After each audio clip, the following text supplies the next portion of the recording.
Yo me preguntaba cuando me mandaron el mensaje, la lista de los que iban a predicar, ¿por qué me dieron esta pregunta?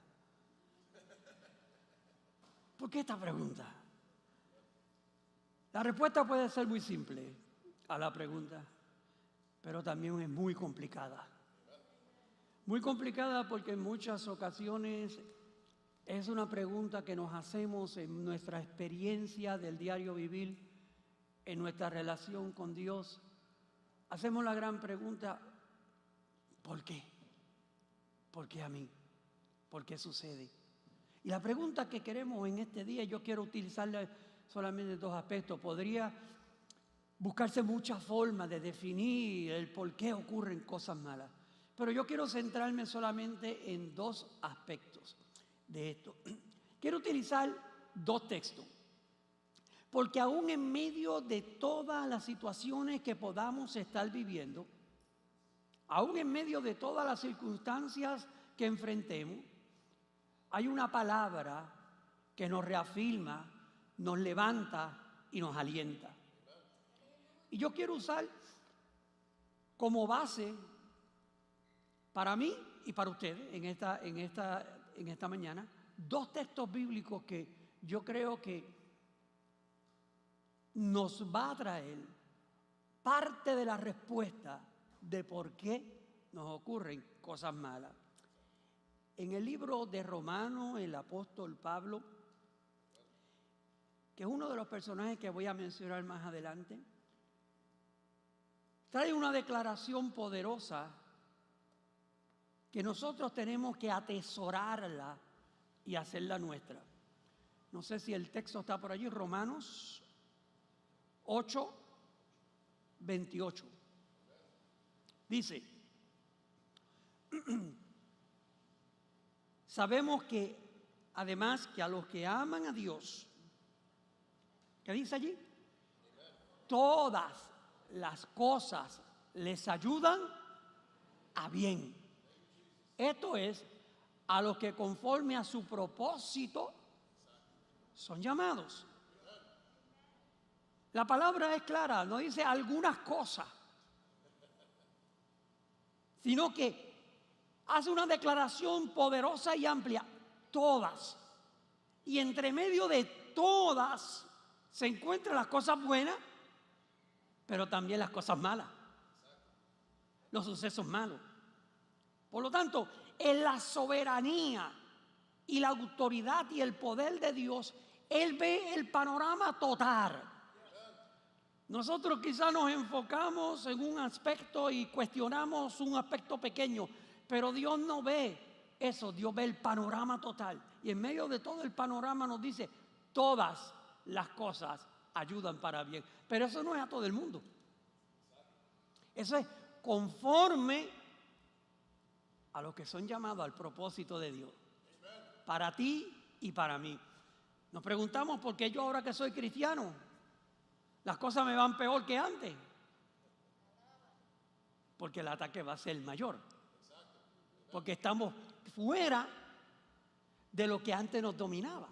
Ahora estamos en un nuevo ejército, como dice el pastor, en el ejército de Cristo. Y el otro texto que quiero que ustedes también vayan pensando, vamos a tratar de vislumbrarlo y analizarlo un poquito. En el Evangelio según San Juan, en el capítulo 16, el versículo 33. San Juan 16, 33.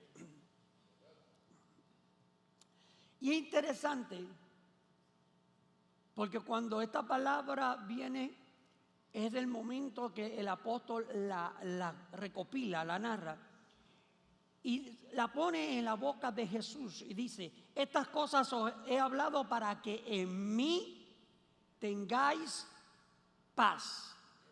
Estas cosas los he hablado. El mensaje de Jesús, la visión de Jesús, la interpretación de Jesús en medio de la crisis, en medio de la circunstancia, dice, para que tengáis paz. En el mundo tendréis aflicción. En el mundo tendréis aflicción, pero confiad. yo he vencido al mundo. Si tomamos estos dos textos, ya está la respuesta y yo me tengo que sentar. No hay más nada que hablar. Durante muchos años se nos ha vendido un evangelio muy frágil. Ven a Jesucristo y se te resuelven todos los problemas. Y en los últimos años, la llamada teología de la prosperidad, que ese es uno de los disparates más grandes que hay, te dice, ven y vas a ser millonario y vas a ser rico. Pero la palabra no dice eso.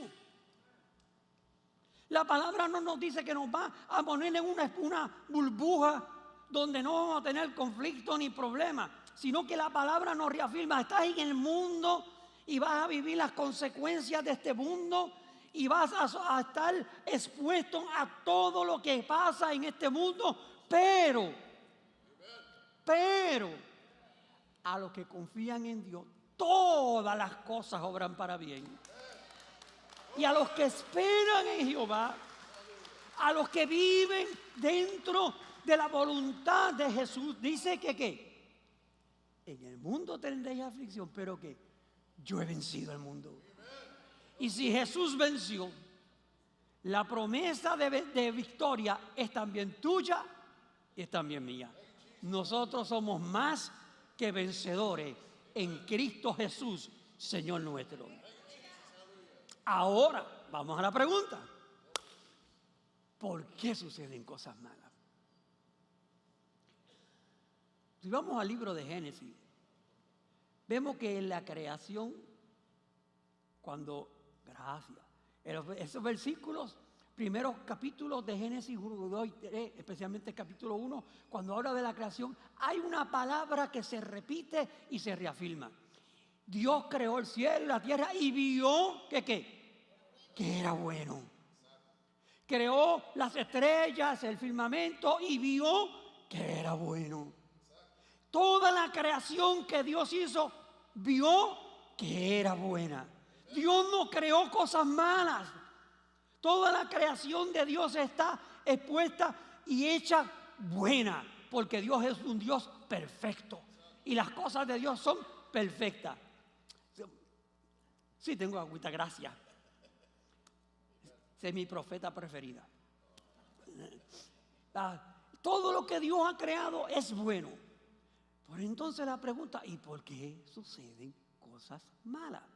Y ahí nos tenemos que ir al capítulo 3 de Génesis. Porque en el capítulo 3 de Génesis hay una respuesta bien importante. Hay una visión bien importante de por qué suceden cosas malas. En el capítulo 3 de Génesis encontramos ese relato, esa narración de ese momento donde la desobediencia del hombre y la mujer introducen a lo bueno que Dios había hecho la maldad y el pecado. Por la desobediencia perdimos ser partícipe de todo lo bueno que Dios creó. Si usted con esos primeros relatos dice que Adán se paseaba con el Señor, que tenían una relación íntima, que caminaban juntos, pero después del capítulo 3 en adelante las cosas son diferentes. Se rompe el orden establecido por Dios. Y esa ruptura de ese orden establecido por Dios trae consecuencias. Porque todo acto trae consecuencias. Porque aunque nosotros nos arrepintamos de nuestro pecado, pagamos las consecuencias de ese pecado. Y a veces queremos que Dios también nos libre de las consecuencias. Pero tenemos que pagar. Toda desobediencia trae consecuencias. Y encontramos que desde ese relato en adelante vemos que todo, el panorama que en los primeros capítulos era hermoso, se transforma y cambia. Entra la muerte y la condenación. Entra algo que es bien importante, que a veces no vemos. Entra el dolor. Porque en los primeros capítulos no había dolor, porque todo era bueno, Todo estaba en armonía con el Dios de amor. Pero en ese capítulo Dios le dice a la mujer que con dolor darás a luz a tus hijos. Entra la separación de Dios y el hombre. Ya no habría iba a haber más esa relación de unidad, sino que ahora ellos serían separados, sacados del Edén, sacados de la presencia de Dios, separados de Dios. Entra a partir de ese, en el capítulo 4 en adelante, en el 4, vemos que entra la envidia entre Caín y Abel, el recelo de uno es mejor que el otro, y sobre todo entra el crimen, la violencia, el dolor, la enfermedad, las consecuencias. Pero es interesante que en esa desobediencia no solamente se ve afectado el hombre y la mujer y todas las generaciones, sino que encontramos que el apóstol Pablo nos narra y nos dice en el capítulo 8, 22 de Romanos, dice que aún estas cosas malas, yo he estado en las últimas semanas con las alergias encaramadas en el tope. Pero ¿qué pasa? Todo se ve afectado, la naturaleza, todo se ve afectado. Una de las cosas muy interesantes en los últimos años, ustedes han visto como grandes catástrofes. En estos días estaba viendo que en Argentina estaba todo inundada, la ciudad de Argentina también. Y hemos visto inundar en San Diego, California. Esa ciudad que está linda, a mí me fascina San Diego. Barrieron en Chile, terremotos, temblores. ¿Por qué? Por la misma desobediencia del hombre. El pecado ha ido destruyendo lo que Dios construyó bueno. La separación del hombre de Dios trae las consecuencias de que todo lo que Dios había hecho bueno, hoy gime, hoy sufre, hoy está pendiente. Y no solamente nosotros los cristianos decimos Maranata, Cristo ven, sino que dice el apóstol, toda la creación gime para que Cristo venga a restaurar lo que se ha dañado y lo que se ha destruido. Por lo tanto, no podemos decir que las cosas malas vienen de parte de Dios. Las cosas malas son consecuencia a la realidad humana. A la realidad humana.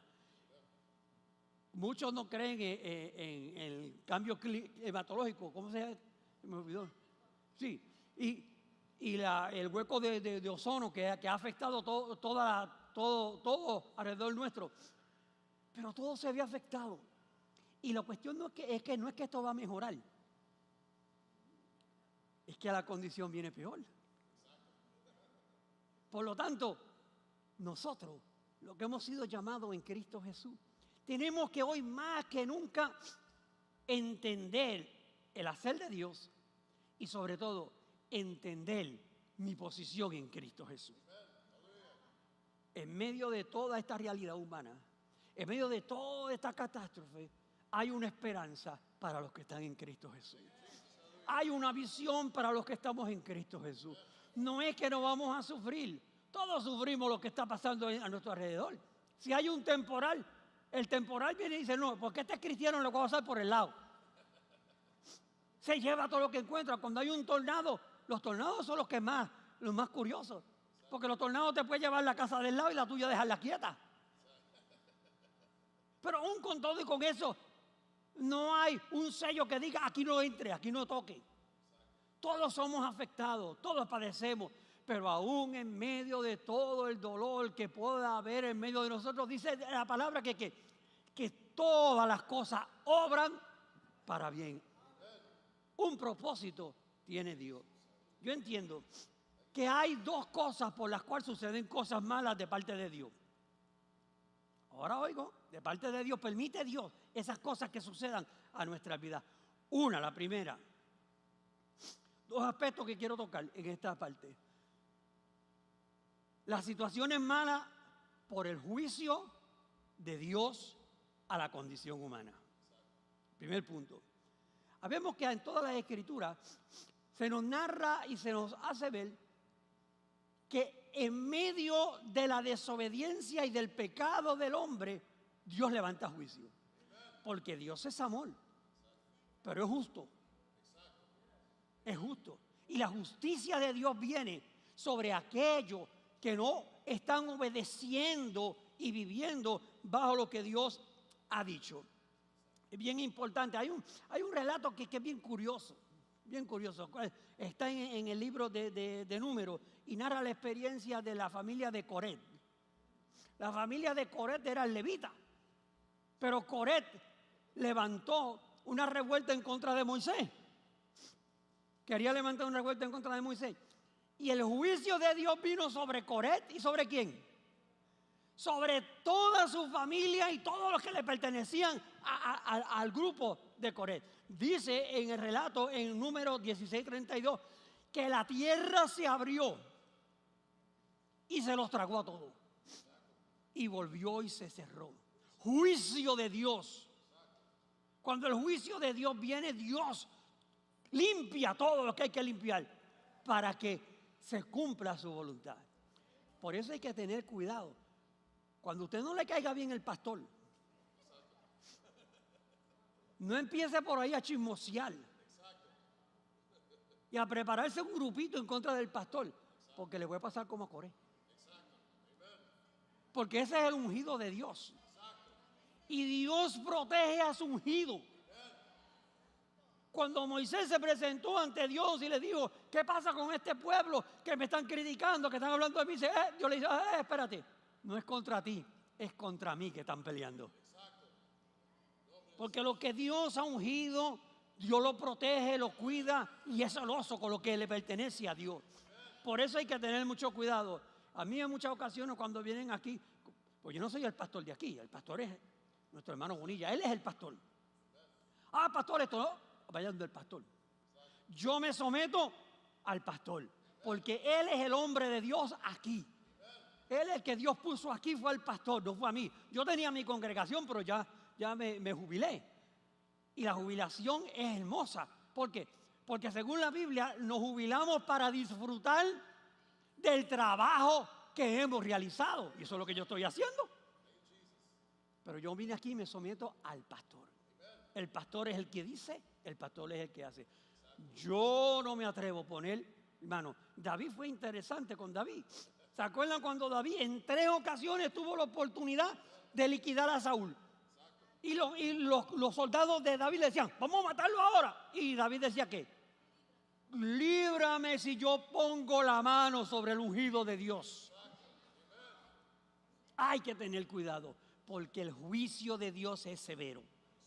Cuando Dios levanta juicio, Dios trae toda su ira contra la humanidad, el pecado y la desobediencia.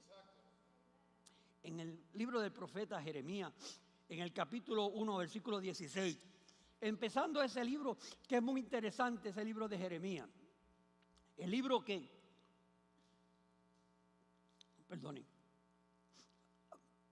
antecede y profetiza lo que vendría como juicio de Dios sobre Jerusalén y sobre Judá. En ese tiempo el reino estaba dividido. El reino del norte era Jerusalén y el reino del sur era Judá. Y el juicio de Dios vino a ambos pueblos, porque era el pueblo de Dios que se había dividido por su desobediencia, por su pecado. Y cuando Dios levanta juicio, lo levanta para limpiar, para quitar todo lo que está en contra de que su voluntad y sus propósitos se cumplan para lo que Él ha creado. Por lo tanto, dice allí, a causa de toda su maldad, proferiré juicio contra los que me abandonaron e incensaron a dioses extraños, a la obra de sus manos adoraron. Uno de los mandamientos más importantes que encontramos en el Decálogo es que Dios es celoso. Solo a Dios adorarás y a Él solo servirás. Y cuando el pueblo levantaba a otros dioses para adorarlo en contra de Dios, juicio de Dios venía.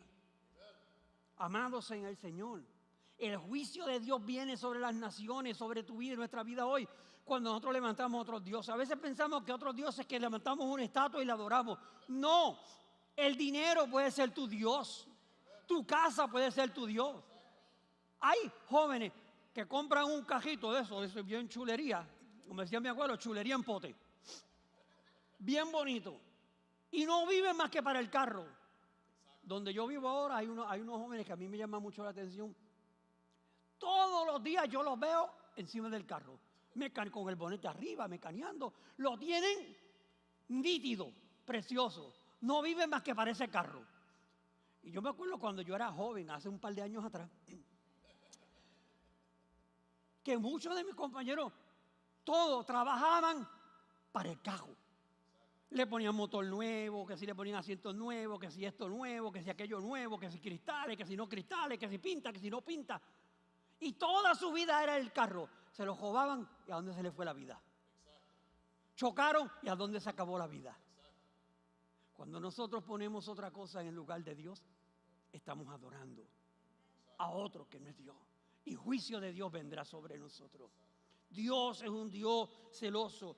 El juicio de Dios vino sobre ese pueblo en ese momento porque habían dejado a Dios a un lado. Y se habían puesto su mirada y su confianza en otros dioses, en otras cosas. Miraron otros pueblos y ansiaron y desearon lo que otros tenían, que ellos no tenían. Cuando Dios les había dicho que se separaran, que se mantuvieran limpios, que se mantuvieran puros para Él y para vivir para Él y adorarle a Él. La misma palabra no pierde poder. Dios llama a la iglesia a ser santa, a ser pura, a permanecer para Dios. En estos días yo estaba oyendo un predicador que me llamó mucho la atención, bien calladito, de esos predicadores bien evangélicos y bien moderados. Decía, yo no fui a una iglesia y de momento vi que aquello empezó todas las luces a parpadear, la música bien alta, todo el mundo a brincar, a saltar, unos bailarines al frente. Y yo dije, me equivoqué de lugar y me metí en una discoteca. Hay que tener cuidado. Podemos adorar a Dios con gozo y alegría y con todos los instrumentos y luces y todo, pero no podemos perder la perspectiva que aquí venimos a adorar a Dios. No adorar al grupo, no adorar la música, no entretener a la gente. Las iglesias que predican la palabra profética no tienen casi gente. La iglesia que predica que todo el mundo está en chulería y esto es para venir a gozarse en el Señor, las tienen llenas, porque la gente quiere cosas livianas. Dios llama a juicio. Dios llama a vivir vida santa, a vivir vida recta. Dios no es un Dios que comparte lo suyo con nadie. Él es celoso de lo que le pertenece. Tú le perteneces y Él es celoso de tu vida. Por lo tanto, juicio de Dios viene cuando estamos fuera de la voluntad de Dios en ese momento. Cosas malas pueden sucedernos cuando nos apartamos de lo que Dios quiere que seamos y vivamos en ese momento. Es sumamente interesante. En Jeremías 25:31 también el Señor llama al pueblo y le dice, llegará el estruendo hasta el fin de la tierra, porque Jehová está en pleito contra las naciones. Él es juez de todo mortal y entregará a los impíos a la espada, dice Jehová. Dios creó una hombre y mujer y una nación para que le adoraran a Él, para que le sirvieran a Él, para que vivieran dentro de la voluntad y el propósito de Dios para con sus vidas. Es interesante, a mí me fascina, porque la gente dice que los que salieron de Egipto, el pueblo de Dios que salió de Egipto, mira, los que salieron de Egipto no eran el pueblo de Dios. Había gente de la descendencia de Abraham y de la tribu, seguro que sí que habían, pero dice que los que salieron de Egipto eran hebreos, que significan ¿qué? Esclavos. Habían gente de muchas naciones, de muchos pueblos, allí estaban mezclados 400 años viviendo en esclavitud. Por lo tanto, no todos los que salieron de Egipto eran del pueblo de Dios. Por eso es que tan pronto se puso la cosa fea en el desierto, que dijeron, volvamos para atrás. Por eso era que no podían vislumbrar ni entender al Dios que provee, al Dios que cumple, al Dios de la promesa. Por eso Dios tuvo que limpiar ese pueblo y levantó juicio. Un viaje que se podía hacer en menos de un año, ¿cuánto le duró? 40 años. ¿Por qué? Porque los que entraron a la tierra prometida, esos iban a ser el pueblo de Dios, el pueblo de Israel. Dios limpió, sacó todo aquello que su corazón no estaba dispuesto a adorar a Dios. Dios lo había liberado, pero su corazón pertenecía a Egipto. Y hay muchos todavía en la iglesia que su corazón está en Egipto. Y Dios tiene que levantar juicio y limpiar, sacar todo lo que está dañado. ¿Para qué? Para que el pueblo que conoció, el pueblo que entró a Israel, fue el pueblo que conoció a Dios, ¿dónde? En el desierto. En el desierto. Solamente 2 de los que salieron de Egipto entraron a la tierra prometida. ¿Quiénes fueron? Josué y Caleb. Eran los 2 más jovencitos que entraron. Porque mire, Moisés tampoco entró. Moisés tampoco entró. Interesante, ahorita le voy a decir algo de Moisés que es interesante. Dios formó un pueblo que tuviera un corazón que lo obedeciera a Él, que lo conociera a Él. Los que vivieron en el desierto vieron el Dios que provee, el Dios que cuida, el Dios que salva, el Dios que estaba con ellos de día y de noche, el Dios que no los abandonaba ante sus enemigos, el Dios que peleaba sus batallas. Ese pueblo que ha experimentado al Dios con nosotros y en nosotros es el pueblo que tiene un corazón dispuesto para agradar a Dios. Por lo tanto, puede venir juicio de Dios con cosas malas para nosotros cuando estamos fuera de la voluntad de Dios. Segundo, el segundo aspecto, porque las cosas malas no todo el tiempo es por juicio, porque pueden sucedernos cosas malas, pues hay otro propósito, es cuando Dios está formando nuestro carácter para que se cumplan sus planes en nuestras vidas, para que Dios creara en nosotros al hombre y a la mujer que Él quiere utilizar y que sus propósitos se cumplan en nosotros.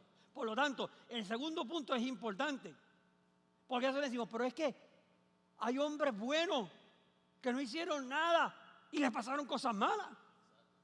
Rápido ponemos a Job como ejemplo. Job es un ejemplo hermoso. Pero ¿por qué Dios permitió cosas malas a Job? Yo me he hecho esa pregunta muchas veces también. Pero encuentro la respuesta para Carlos Rivera. La respuesta en ese versículo donde Job responde y dice al final de su vida: antes de oída te conocía, pero ahora mis ojos te han visto. Dios permite situaciones para que tú veas quién es Dios, quién es el que está contigo, en quién tú debes confiar, en quién tú debes esperar, porque Dios no te va a fallar. En medio de todo lo que suceda, Dios no te va a fallar. Dios promete, Dios cumple, Dios es fiel a lo que ha dicho y lo que ha prometido. En las Escrituras encontramos varios personajes que quiero mencionarlos. Hoy me tengo que ir temprano porque es el fútbol. Sí, no, el Super Bowl es hoy, aquí, esta tarde, así que hay que irse temprano a hacer la jalita. Hay varios personajes que quiero mencionar, como en su vida, que obedecieron a Dios, que sirvieron a Dios, que amaron a Dios, suceden cosas malas. José, ¿se acuerdan de José? El soñador. El soñador. Es interesante porque los sueños de Josué fueron revelación de Dios de lo que Dios iba a hacer con él y a dónde Dios lo quería llevar. Pero los sueños de José le causaron grandes problemas, especialmente con su familia. Sus hermanos lo envidiaron, lo odiaron, lo vendieron como esclavo. de ser de una familia pudiente, vino a ser un esclavo en Egipto. Allá no solamente fue esclavo, allá estuvo en la cárcel más de una vez. Y cuando todas las cosas aparentemente se estaban mejorando, que estaba ya en el palacio, ¿qué le pasa al pobre muchachito? La esposa del jefe de la guardia, ¿qué? ¿Lo quiere violar? Y el pobre muchacho tuvo que coger el nu. Dice la escritura que dejó su ropa allí porque él no quería deshonrar, desobedecer a Dios ni a su patrón. Cuando tu corazón está dispuesto a hacer la voluntad de Dios, a ver a Dios con todo el corazón y a servir a Dios con todo el corazón, aún en las cosas malas que tú no entiendas, a ti te preguntes por qué, Dios te está formando. Dios tiene un propósito. Todo eso que le pasó a José tuvo un final, que Dios le había dicho que ahí era que iba a llegar, pero para llegar allí el camino no era fácil. A veces queremos ministerio y queremos que hoy Dios nos dé un ministerio y mañana ya queremos estar trepados en el púlpito con 1000 personas al frente. Eso cuesta un precio. Eso vale un precio. Y vale dolor y lágrimas y sufrimiento. Y muchas ocasiones, sé que al pastor también y a la pastora le han pasado, uno se sienta sola y dice, Señor, ya no puedo más, ya no quiero más esto. Yo me acuerdo una vez cuando yo era pastor en Nueva York, yo viajaba de New Jersey a Nueva York, en carro era 1:30, en tren me echaba a veces 2 horas o 2 horas y media. Y yo me acuerdo que mi esposa dirigía el grupo de teatro y todos los años hacíamos ella hacía una presentación, yo simplemente le aplaudía. Ella era ella era creativa. Y yo me acuerdo que en ese año habíamos estado yendo toda la semana, en diciembre, toda la semana a ensayar, a preparar el escenario, a pintar. Aquello fue tremendo. Y el día de la obra, tremendo, se llenó el salón, una iglesia que era bien grande, se llenó el salón. Todo bien bonito. Terminó la obra y de momento empezamos a recoger. Cuando yo voy para la oficina le digo a mi esposa Lisette, oye, todo el mundo se fue. Nos quedamos solos.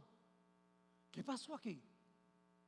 Eran como las 11:30, las 12 de la noche. ¿Qué pasó? ¿Qué sucedió? Cuando salí para afuera, abrí la puerta, era en Brooklyn. Cuando abrí la puerta, había una nevada inmensa. Y yo con mi esposa y mis 2 chiquitos en la iglesia. Tenía que viajar para New Jersey. Ya el otro día era domingo y había que estar en la iglesia antes de las 11 de la mañana. Yo me acuerdo que yo me senté y dije, Señor, yo no puedo más. Esto no es justo. Nadie se acordó. Nadie dijo, pastor, no se viaje, quédese en mi casa. Dormimos en la sala. A todo el mundo arrancó y se fue. A veces cuando tú te sientes que estás solo, hay uno que no te abandona. Hay uno que está contigo. Hay uno que te da nueva fuerza. Hay uno que te da nuevo aliento. Las cosas malas que aparentan ser malas, hay un propósito por la cual Dios te está formando. Dios está haciendo algo nuevo en ti. Dios está creando algo nuevo en tu interior. Dios tiene que limpiar lo viejo para que pueda surgir lo que Dios desea y anhela de ti. Moisés, es interesante Moisés. Moisés fue amenazado desde antes de nacer. Tuvo que huir en una canastilla al río, ustedes saben la historia, y allá, aquel muchachito hermoso que se parecía a mí, era hermoso así. Porque dice que cuando yo era chiquito era hermoso, yo no sé qué me pasó, pero... Mira, y ese muchachito hermoso vino a estar cuidado y criado como hija, con la hermana del faraón, con familia de reyes. Se crió, se preparó, se educó como un guerrero, como un príncipe, como un rey. Y en un momento dado tuvo que huir de Egipto. Tuvo que huir de Egipto. Y huyó al desierto. Y en el desierto estuvo 40 años como pastor de ovejas de su suegro. Y ustedes dirán, pero 40 años allí. 40 años. Porque Dios durante 40 años lo estuvo preparando ¿para qué? Para que aprendiera cómo caminar en el desierto. Cómo vivir en el desierto. Para que supiera lo que era estar en el desierto y a dónde dirigirse. Porque no era 40, esos últimos 40, le faltaban 40 años más para caminar. Pero Dios nos prepara. Cuando Dios nos llama, Dios nos prepara. Y nos cuestionamos el por qué. Y nos cuestionamos por dónde. En más de una ocasión Moisés llegaba ante Dios. Yo me acuerdo en el relato que dice, cuando están frente al mar Rojo y el ejército del faraón está detrás de ellos. Y Dios los está protegiendo con una columna de fuego para que no los llegaran donde ellos. Dice el pasaje en Éxodo que Moisés subió a hablar con Dios y le dice, Señor, ¿qué voy a hacer? Porque el pueblo decía, nos traíste aquí para morir a espada. Y cuando le cuestiona a Dios, le dice, Señor, ¿qué voy a hacer ahora? ¿Qué voy a hacer? Dios le dice, ¿por qué tú clamas a mí? ¿Qué te dije que hiciera? Di al pueblo de Israel que marche. Que marche. En medio de las situaciones donde no vemos opciones, créele a Dios. Crea lo que Dios prometió. Crea lo que Dios te dijo que haría. En medio de las cosas difíciles, confía en aquel que dice, marcha. Porque yo estoy contigo. Cuando Moisés se paró en las aguas y extendió la vara como Dios le dijo, las aguas se abrieron y caminaron en seco. Dios cumple su promesa. Dios cumple su promesa. David, otro personaje interesante. Cuando era joven, estaban buscando un rey. Samuel fue a la casa de David. Pusieron a todos los hijos. Y a David lo dejaron ¿dónde? Subestimaron al poder de David. Lo sacaron fuera. Ese no tiene valor. Ese es un muchachito. Ese es un muchachito. Ese no hay que pensar en él. Ni pensaron en el que se quede por allá lejos. Pero a ese fue que Dios llamó.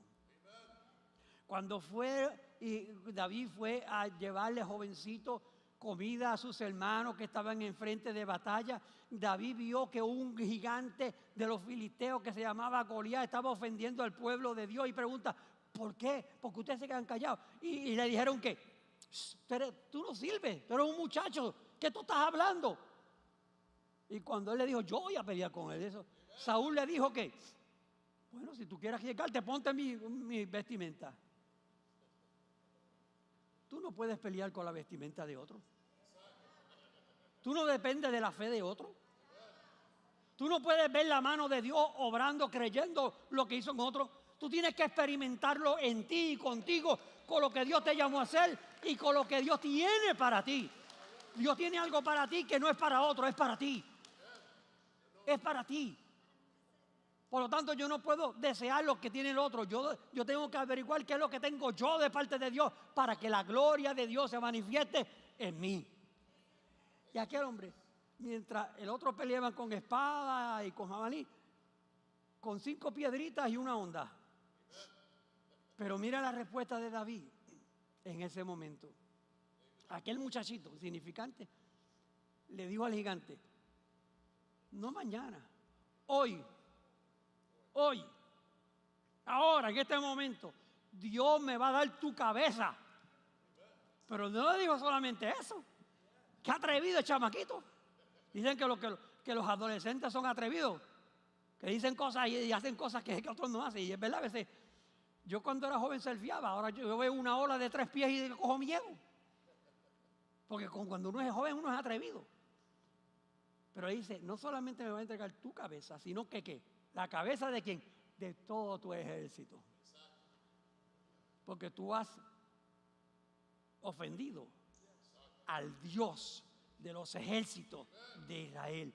Cuando tu visión, cuando tu confianza, cuando tu certeza está puesta en Dios, no importa lo que otros digan de ti, no importa cómo otros te vean, no importa lo que otros piensen de ti, pon tu mirada en aquel que te llamó a hacer lo que Él quiere que tú hagas y tú verás la gloria de Dios. En medio de las cosas malas, Dios va a hacer grandes cosas. Y avanzo. Allá vi los músicos cogiendo por ahí. Daniel, Sadrach, Mesach y Abednego. Interesante. En plena Babilonia, ellos querían servir a Dios. Se cuidaron para Dios. Conservaron su corazón para Dios. Desearon agradar a Dios. Y los pusieron a prueba, una prueba de muerte. Pero ellos dijeron algo bien importante. Primero es mi Dios. Y aunque Sadrach, Mesach y Abednego le dijeron a Nabucodonosor algo bien interesante. Dios me puede librar de tu mano y me puede librar del fuego. Pero si no lo hace, con todo y con eso nosotros serviremos a nuestro Dios. Daniel sabía que lo estaban velando, pero él continuó ¿qué? Adorando a su Dios, sirviendo a su Dios. Cuando echaron a Daniel al foso de los leones, ¿qué hizo Daniel? Lo que hacía Daniel que estaba acostumbrado a hacer, ¿qué era? Orar. Y levantó una oración, me imagino yo, poderosa, allí en el foso. Y le dijo a los leones, yo oro y ustedes ayunan. Cuando tú confías en Dios, Dios va a hacer grandes cosas. Cuando tu mirada está en Dios, en medio de la crisis, de la dificultad y de la situación difícil, tú puedes estar confiado y asegurado en quién tú has confiado y en quién tú has puesto tu fe. Y seguimos por ahí, Esteban, en el Nuevo Testamento, un joven que predicaba el Evangelio y el costo de predicar el Evangelio. A veces pensamos que predicar el Evangelio es treparte acá arriba y hablar bonito. El costo de predicar el Evangelio. En plena etapa de su vida, lo apedrean, lo matan a pedrada. Y es interesante que en medio de lo más difícil de su vida, ante la muerte, dice que alzó los ojos y vio los cielos abiertos y la gloria de Dios. Dios no te va a abandonar. El mundo te puede apedrear, pero los cielos se abren para ti. La situación difícil puede estar a tu lado, pero Dios te enseña su gloria, diciéndote yo tengo algo mejor preparado para ti. Y termino con Pablo, con Saulo de Tarso. El hombre que Dios escoge para que sea el teólogo de la iglesia formante. El teólogo. Toda la teología basada en la primera iglesia cristiana y la teología que tenemos hoy en día y de donde se desprenden tantas teologías fueron planteadas por el apóstol Pablo. Pero si usted coge cada uno de los parlamentos teológicos más profundos de Pablo, ¿dónde se escribieron? En la cárcel. En la cárcel. En momentos de crisis, en momentos de dolor, en momentos de dificultad. Dios formó al hombre que Dios quería. Quizás no era el hombre que la gente quería, pero era el hombre de Dios en medio de la crisis. Dios formó esa experiencia con estos hombres y otros más. Yo una vez leí un librito, no me acuerdo el título, estaba dando a conocer si se acuerda de un librito que cuando las cosas que Dios hace no tienen sentido, creo que se llamaba. Sí. Y es interesante porque en uno de los capítulos dice que se abre un lugar en el cielo que era para las quejas. Para traer las quejas. Y dicen que allí fueron muchos de estos. Me toca cantar ya mismo. Voy. Y dicen que allí fueron muchos de estos personajes. Allí fue un Moisés. Y Moisés le dice a Dios: Señor, yo te serví y caminé con este pueblo cabeciduro por 40 años aguantándole a este pueblo. Y después de tantos sacrificios que yo hice, ¿por qué? Porque solamente darle a la piedra un cantacito, tú no me dejaste entrar a la tierra prometida. Se acercó también, dice que allí, Daniel. Y Daniel dice: Señor, yo te fui fiel. ¿Y por qué me echaste a los leones encima? El por qué. El por qué. Dicen que Esteban llegó. Y Esteban llegó a la presencia de Dios y le dice: Padre, yo lo único que hice fue predicar tu evangelio y mira cómo vengo delante de ti, todo lleno de chichones. Nosotros para los puertorriqueños chichones son los cantazos, ¿sabes? Que se forman. Toda la frente llena de chichones. Dice, esto no es justo. Y así podemos mencionar, el apóstol Pablo dice, no solamente escribí la teología, sino que estuve en cárcel, estuve apedreado, estuve azotado, estuve en naufragio. ¿Qué más tú me querías hacer? Hay preguntas que tú no vas a encontrar respuesta. Pero en cada una de esas preguntas, ¿por qué me ocurren cosas malas?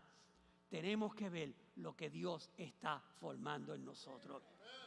Tenemos que ver el producto final para poder entender el plan y el propósito de Dios en nosotros. Y termino con esto.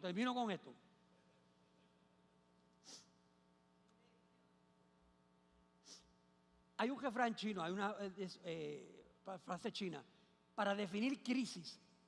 Y dice que la crisis se define como riesgo y oportunidad.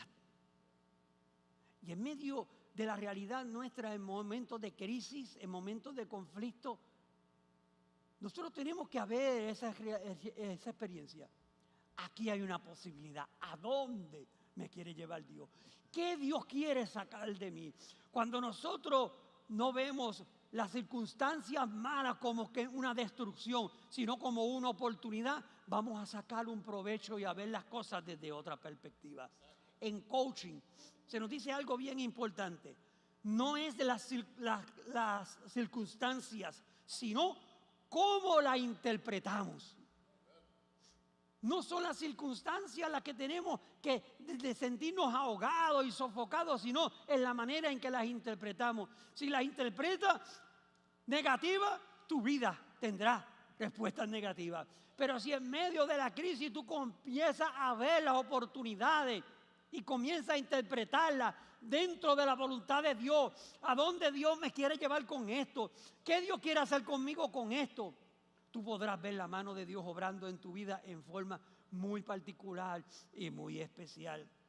En medio de los momentos difíciles y malos, los cristianos tenemos una ventaja que no tienen otros. Tenemos una oportunidad que no tienen otros. Tenemos una confianza y una certeza que no tienen otros. Nosotros podemos atesorar lo que Dios le dice al profeta Isaías, al profeta Jeremías en el capítulo 29, versículo 11, que dice: pues yo sé los planes que tengo para ustedes, dice el Señor, son planes para lo bueno y no para lo malo, para darles un futuro y una esperanza. En medio del momento de crisis, en medio de las preguntas y respuestas, tenemos que mirar a lo que Dios tiene para con nosotros. Dios tiene planes de bien y no de mal, para darnos futuro y darnos esperanza, para darnos una oportunidad, para crear en nosotros el hombre y la mujer que Él quiere usar para su gloria y para su honra. Terminamos con lo que el apóstol Juan dice: todas estas cosas os he hablado, para que en mí tengáis paz. En el mundo tendréis aflicción, pero confiad, yo he vencido al mundo. En medio del dolor y de la crisis, podemos experimentar aquel que dijo: mi paz os dejo, mi paz os doy, no como el mundo la da, yo os la doy. Podemos tener paz cuando nuestra confianza, nuestra mirada, nuestra seguridad está puesta en el soberano, el todopoderoso, Rey de reyes, Señor de señores, en Dios nuestro Señor. Oramos a Dios.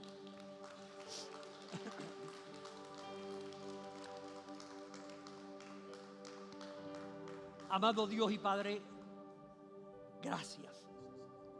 Gracias porque tu palabra nos fortalece para reenfocarnos en medio de los momentos difíciles, para levantar nuestra mirada y declarar: yo sé en quién he confiado. Para en esos momentos de crisis poder mirar y ver que tú estás haciendo algo con nosotros y en nosotros. Saber que tu palabra es fiel, que tú no nos abandonas, que tú cumples las promesas y que podemos confiar y saber que aunque se demoren, tú lo haces en tu tiempo y a tu hora. Gracias, Señor, porque no es que no tengamos problemas, sino que en medio de los problemas tú eres nuestra fortaleza, tú eres nuestra seguridad, tú eres nuestra confianza. En medio de la crisis podemos levantar nuestros ojos al cielo y declarar: en ti tengo futuro y esperanza. Gracias, Señor, porque tú has prometido estar con nosotros todos los días hasta el fin de los tiempos. Gracias porque en ti podemos esperar y confiar. Y podemos saber que en medio de lo que suceda a nuestro alrededor, tus planes, tus propósitos se cumplirán en nosotros. Ayúdanos a confiar y esperar en ti. En el nombre de Jesús. Amén y amén.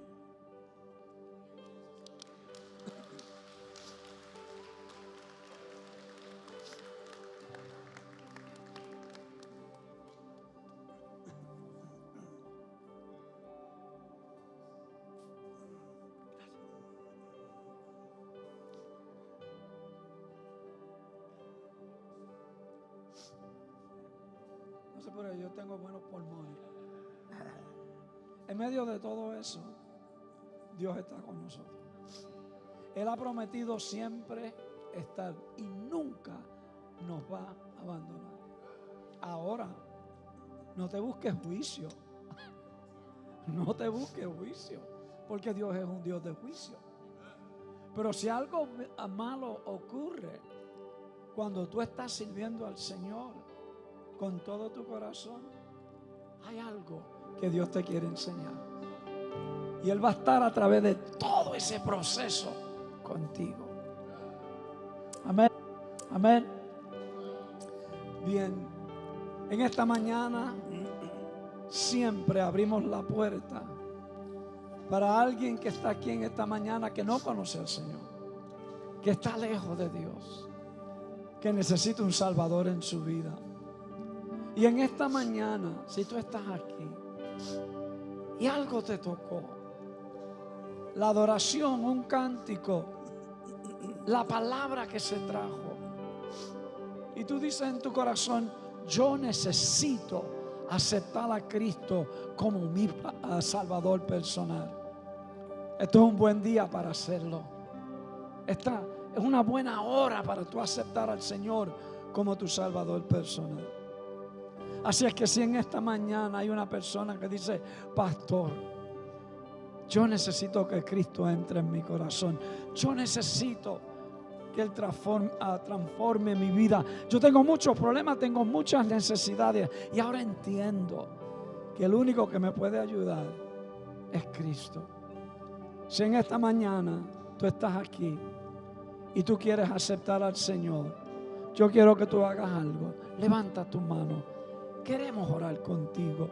Habrá alguien esta mañana que dice: pastor, yo acepto a Cristo como mi Salvador personal, tengo tantas luchas, tantos problemas, y necesito que Cristo entre en mi vida y me cambie y me ayude con todas estas situaciones que yo estoy pasando. Nadie jamás te ha amado como Cristo te ama en esta mañana. Habrá alguien esta mañana que levanta su mano y dice: pastor, ore por mí, ore por mí. Yo necesito a Cristo, yo lo necesito en mi vida. Gloria al Señor.